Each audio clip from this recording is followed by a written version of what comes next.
New ஃபில்மாலயா நேயர்கள் அனைவருக்கும் வணக்கம். நிறைய சுவாரஸ்யமான விஷயங்கள் புரட்சி தலைவர் எம்ஜிஆர் அவர்களை பத்தி நம்ம பார்த்துட்டு வந்திருக்கோம். அவருடைய வாழ்க்கையில ஒரு முக்கியமான ஒரு திரைப்படம், அவருடைய வாழ்க்கையிலன்னு கிடையாது, தமிழ் சினிமாவிலேயே ரொம்ப ரொம்ப ஒரு முக்கியமான ஒரு திரைப்படம்னா அது உலக சுற்றும் வாலிபன் படத்தை தான் சொல்லி ஆகணும். ஏன்னா அந்த படத்தினுடைய கதையா இருக்கட்டும், அந்த படத்துல எடுக்கப்பட்ட காட்சிகளா இருக்கட்டும், அதுக்கான மெனக்கெடுதலா இருக்கட்டும், எல்லாமே. ஏன்னா ஏற்கனவே உலகம் சுற்றும் வாலிபன் பத்தின சில விஷயங்களும் நம்ம வீடியோக்கள்ல பார்த்துருக்கிறோம். என்னன்னு பாத்தீங்கன்னா, கதை என்னன்றது முழுமையா கதை இலாக்கான்னு ஒருத்தவங்க வச்சிருந்தாலுமே அவங்கள தாண்டி ஒரு முழுமையான கதையே இல்லாம ஆரம்பிக்கப்பட்ட படம் தான் இந்த உலகம் சுற்றும் வாலிபன். அதுக்கப்புறம் போக போக அந்தந்த இடத்துக்கு போக போக என்னெல்லாம் கிடைச்சி எப்படியெல்லாம் எம்ஜிஆர் அவர்களுக்கு தோணுச்சோ அப்படி உருவாக்கப்பட்ட கதை அப்படின்னு.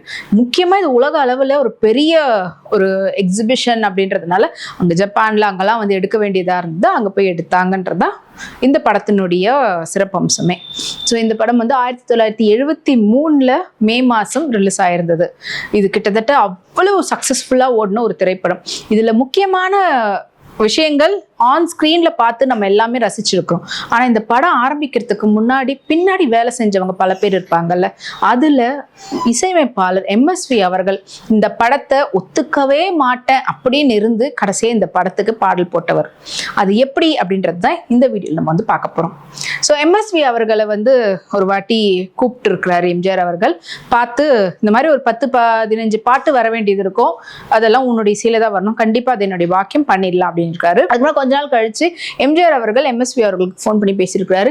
இந்த மாதிரி எம்ஜிஆர் பிக்சர்ஸ்ல வெளிவரக்கூடிய படம் உலகம் சுற்றும் வாலிபன், இந்த படத்தை நானே தான் எடுக்கிறேன், இந்த படத்துல இருக்கக்கூடிய பாடல்கள் எல்லாத்துக்கும் ரெடியா இருந்துக்கோப்பா நீதான் அப்படின்ற மாதிரி சொல்லி ஓகே அப்படின்ற மாதிரிலாம் அவரும் ஓகே அப்படின்னு சொல்லியிருக்கிறாரு.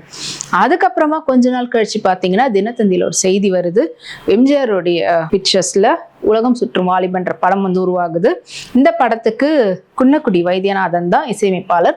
அவருடைய இசையில 4 பாடல்கள் இசையமைச்சாச்சு, ஸ்டுடியோல ரெக்கார்ட் பண்ணியாச்சு அப்படின்ற மாதிரி.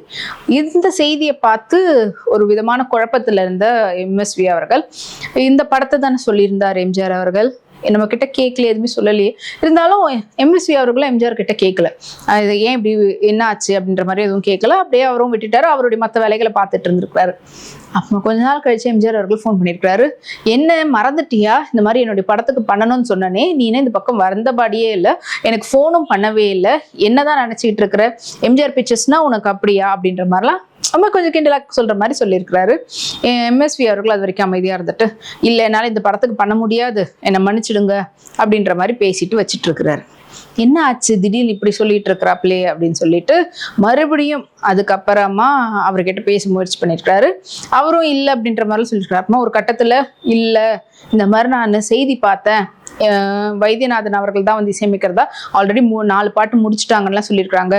அவர் நான் திரைத்துறையில ஓரளவு ரசிகர்களை கொண்டு இருக்கக்கூடிய ஒரு இசையமைப்பாளர். ஆனா குன்னக்குடி வைத்தியநாதன் அவர்கள் ஒரு இசை மேதை, அவருக்கு சினிமா துறையில நல்ல ஒரு வெற்றிய இசையமைப்பாளரா வலம் வர்றது உங்களால மட்டும்தான் முடியும், அவரை நீங்க தான் ரசிகர்கள்கிட்ட கொண்டு போய் சேர்க்க முடியும். அதனால நான் உங்களுக்கு அடுத்த படம் கூட பண்றேன், ஆனா இந்த படம் நான் பண்ணவே மாட்டேன், என்னை மன்னிச்சிடுங்க, எனக்கு இந்த படம் நான் பண்ணலன்ற வருத்தமோ எதுவும் கிடையவே கிடையாது, நீங்க அவரே பண்ண சொல்லுங்க அப்படின்ற மாதிரி சொல்லிட்டு போனை வச்சுட்டு இருக்கிறாரு. இப்படி என்னது இது அப்படின்ற மாதிரி மறுபடியும் நேருக்கு ஆளை கூப்பிட்டு அமைச்சு விட்டுருக்கிறாரு. இந்த மாதிரி எம்ஜிஆர் பிக்சர்ஸ்னுடைய மேனேஜர், அதுக்கப்புறமா நாகேஷ் அவர்கள் 2 பேரும் போய் MSV அவர்களை வீட்டுல இருந்து கூட்டிட்டு இருந்திருக்காங்க.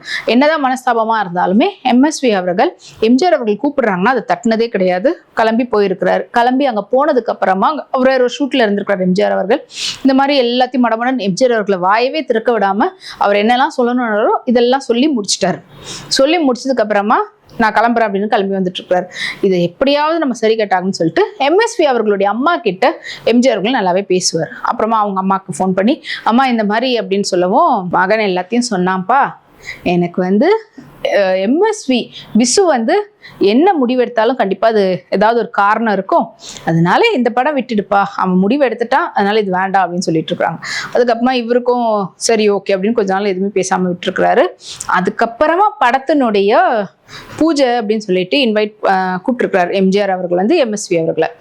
MSVயும் ஓகே பூஜைக்காக கூப்பிடுறாருன்னு சொல்லி போயிருக்கிறாங்க. அங்க குன்னக்குடி வைத்தியநாதனையும் பார்த்து, அண்ணா இந்த மாதிரி நல்லா நீங்க பாட்டு பண்ணுங்க அப்படின்னு சொல்லி வாழ்த்துக்கள் அப்படின்னு மாதிரி அவர் வாழ்த்த போனா குன்னக்குடி வைத்தியநாதன் அவர்கள் சொல்லியிருக்கிறார், இந்த மாதிரி எம்ஜிஆர் அவர்கள் எனக்கு எவ்வளோ சம்பளம் அப்படின்னு சொல்லி பேசிட்டு அதில் கொஞ்சம் கூட மீதி வைக்காம மொத்த சம்பளத்தையும் எனக்கு அட்வான்ஸாவே கொடுத்துட்டாரு. அண்ட் இந்த படத்தை வந்து கண்டிப்பா என்னால போட முடியாது, இந்த படத்துக்கு நீ போட்டாதான் அது சரிப்பட்டு வரும், அதனால நீ தான் பண்ணியாகணும் அண்ணா அப்படின்னு சொல்லிட்டு குன்னக்குடி வைத்தியநாதன் அவர்கள் எம்எஸ்வி அவர்களை சொல்லி அவர் வாங்கின அந்த காசையும் அப்படி கையில கொடுத்துட்டு இந்த படத்தை நீ தான் பண்ணியாகணும். எம்ஜிஆர் அவர்கள் எனக்கு அடுத்த படம் வந்து அவர் தரேன்னு சொல்லியிருக்காரு, நான் அடுத்த படத்தை பண்றேன், இதுல எனக்கு கொஞ்சம் கூட நான் பண்ணலையன்றது கிடையாது, ஏன்னா நான் பண்ணா என்ன நீ பண்ணா என்ன, எதுவா இருந்தாலுமே 2 பேர் பண்ணாலும் ஒண்ணுதான், நீனே பண்ணு அப்படின்னு சொல்லுவோம். சரின்னு சொல்லி எம்எஸ்வி அவர்கள் வேற வழி இல்லாம சரி ஓகே அப்படின்ற மாதிரி சமாதானம் ஆன மாதிரி அவங்க 2 பேருக்குள்ள இதுவா இருக்கு. இது தூரத்துல இருந்து பார்த்து ரசிச்சு ஒரு நமிட்டு சிரிப்பு சிரிச்சிருக்கிறாரு மக்கள் திலகம் எம்ஜிஆர் அவர்கள். ஸோ இவங்க 2 பேர் பேசுறதுல நடுவில் எங்கேயுமே வரல, அவங்களுடைய 2 பேருடைய கான்வர்சேஷன் தூரத்துல இருந்து பார்த்து ஒரு வழியா எம்எஸ்வி அவர்கள் வந்துட்டாரு அப்படின்ற சந்தோஷத்துல இருந்திருக்கிறாரு. அப்புறம் படத்தினுடைய வேலைகள் ஆரம்பிச்சிருக்கிறாங்க. படத்தினுடைய கதை வந்து என்ன அப்படின்றது முழுமையா சொன்னாதான் பொதுவாகவே இசையமைப்பாளர்கிட்ட இப்படிதான் சிச்சுவேஷன் அதெல்லாம் சொல்லி பாடல் இசை வந்து வாங்குவாங்க.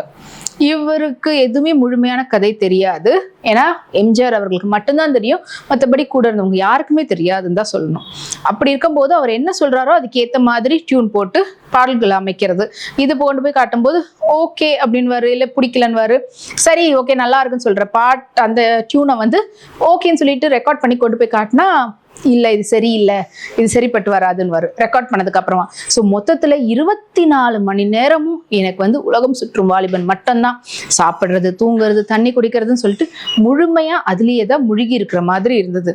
அதுக்கப்புறமா ஒரு நாள் 10 நாளில் 15 பாட்டு ரெக்கார்டிங், அந்த 15 பாட்டையும் வந்து எம்ஜிஆர் அவர்கள் கேட்டுட்டு சுமாராக தான் இருக்குது அப்படின்னும் போது என்னது இது அப்படின்ற மாதிரிலாம் இருக்கும்.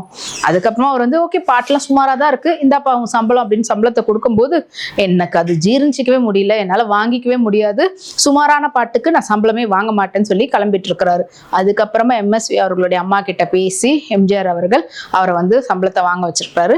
அதுக்கப்புறம் பேசும்போது எப்பவுமே உன்னுடைய டியூன் எல்லாத்தையும் நல்லா இருக்கு அப்படின்னு சொல்லிட்டேன்னா உங்ககிட்ட இருந்து அதை விட திறமையானது வாங்க முடியாது, நான் நல்லா இல்லை சுமாரா இருக்கு அப்படிலாம் சொல்லும் போதுதான் இன்னும் அதிகப்படியான வேகம் கொண்டு இன்னும் அதிக சூப்பரான டியூன்லாம் உங்ககிட்ட இருந்து வாங்க முடிஞ்சது, அதுக்காக தான் நான் அப்படி வந்து ஒன்று சொன்னது, மற்றபடி பாடல்கள் எல்லாமே வந்து ரொம்ப அருமையா இருக்குது அப்படின்னு சொல்லியிருக்கிறாரு எம்ஜிஆர் அவர்கள். ஸோ எம்எஸ்வி அவர்களே இதை வந்து ஒரு பேட்டியில் சொல்லியிருக்கிறாரு. அது மட்டும் இல்லாம என்னுடைய இந்த இசை பயணம் திரைப்படத்துறையில ஒரு மைல்கல்லா அமைஞ்ச திரைப்படம்னா அது உலகம் சுற்றும் வாலிபன் தான். ஏன்னா அந்த படத்துக்குள்ள நான் உள்ள வந்த விஷயமா இருக்கட்டும், ஒவ்வொரு நாளுமே அந்த பாடல்களுக்கான டியூனை நான் போடுறதுக்காக அதுக்காக முழுமையா நான் என்னை அர்ப்பணிச்சதா இருக்கட்டும், எல்லாமே அதுல வந்து ரொம்ப வித்தியாசமான ஒரு அனுபவமா இருந்தது. ஏன்னா இது வரைக்கும் பாடல்கள் அப்படின்றது ஸ்டாண்டர்டா ஒரு டியூன் கிடைச்சி அதுல போடுறதா இருக்கும். இதுல அப்படி இல்லாம ஒவ்வொரு பாட்டும் ஒவ்வொரு ஊரு அதுக்கேத்த அந்த விஷயங்கள், இதை விட கதை என்னன்னே தெரியாம சொன்னதை மட்டும் வச்சு போட்ட பாடல்கள், இது எல்லாமே வந்து எனக்கு ஒரு முழுமையான ஒரு இசையமைப்பாளராக அனுபவிச்சு ஒரு வித்தியாசமான ஒரு கோணத்துல நான் பண்ண படங்கள். அதுல வந்து முக்கியமானது இந்த உலகம் சுற்றும் வாலிபன் அப்படின்னு சொல்லிட்டு எம்எஸ்வி அவர்களே சொல்லியிருக்கிறாங்க. ஸோ எம்ஜிஆர் அவர்கள் வந்து ரொம்ப ரொம்ப குழந்தைத்தனமானவர், குறும்புத்தனமானவர் அப்படின்றது இந்த விஷயத்துல தெரிஞ்சிருக்கும். ஏன்னா அவரை எப்படியெல்லாம் நோண்டி விடுறதா இருக்கட்டும், அடுத்த டியூன் வர்றதுக்காக, இன்னொரு பக்கம் அவர் பண்ணவே மாட்டேன்னாலும் யாரை சொன்னாரோ அவங்க மூலியமாவே பேச வச்சு அவங்க 2 பேரும் சமாதானப்படுத்தி அதுக்கப்புறம் படத்துக்குள்ள கொண்டு வந்தது, இது எல்லாமே சேர்த்து பார்க்கும்போது அவருக்கு வந்து எவ்வளோ ஒரு ஃப்ரெண்ட்ஷிப்பாக இருக்கட்டும், இல்லை ரிலேஷனாக இருக்கட்டும், இல்லை நண்பர்கள், எந்த மாதிரியான சூழ்நிலையாக இருந்தால் அவங்களை எப்படி கன்வின்ஸ் பண்ணணும், அவங்களை எப்படி சரிப்படுத்தணும், சமாதானப்படுத்தணுன்றதெல்லாம் தெரிஞ்சு வச்சிருக்கக்கூடியவர். சுற்றி இருக்கிறவங்க ஒவ்வொருத்தர் பேச்சையும் அவ்வளவா அழகாக ரசிக்கக்கூடியவர். ஒவ்வொருத்தருடைய அவங்களுடைய திறமையை இன்னும் அதிகப்படியா அவங்களுடைய திறமையை அடுத்த கட்டத்துக்கு கொண்டு போகணும்னு நினைக்கக்கூடியவர். அதனாலதான் இப்போ வரைக்கும் அவரால் உதவி பெற்றவங்களா இருக்கட்டும், இல்லைன்னா வந்து அவர் மூலியமா ஏதோ ஒரு விஷயத்துல கிடைச்சவங்க எல்லாருமே அவர் இப்போ வரைக்கும் தெய்வமா இன்னமும் வணங்கிக்கிட்டு இருக்கிறாங்க. அது எல்லாத்துக்கும் முழுமையான காரணம் நம்மளுடைய எம்ஜிஆர் அவர்கள் மட்டும்தான். ஸோ அவருடைய உடல் மறைஞ்சாலும் அவருடைய பெயரும் அவருடைய புகழும் என்னைக்குமே இந்த உலகத்தை விட்டு போகாது. இப்போ வரைக்கும் நம்மளோட வாழ்ந்து கொண்டு இருக்கிறவர் தான் எம்ஜிஆர் அவர்கள். இதே போல இன்னும் நிறைய சுவாரஸ்யமான விஷயங்கள் அடுத்தடுத்த வீடியோக்குள்ள பார்க்கலாம். நன்றி, வணக்கம். இந்த வீடியோ உங்களுக்கு பிடிச்சிருந்தா லைக் பண்ணுங்க, கமெண்ட் பண்ணுங்க, ஷேர் பண்ணுங்க, சப்ஸ்கிரைப் பண்ணுங்க.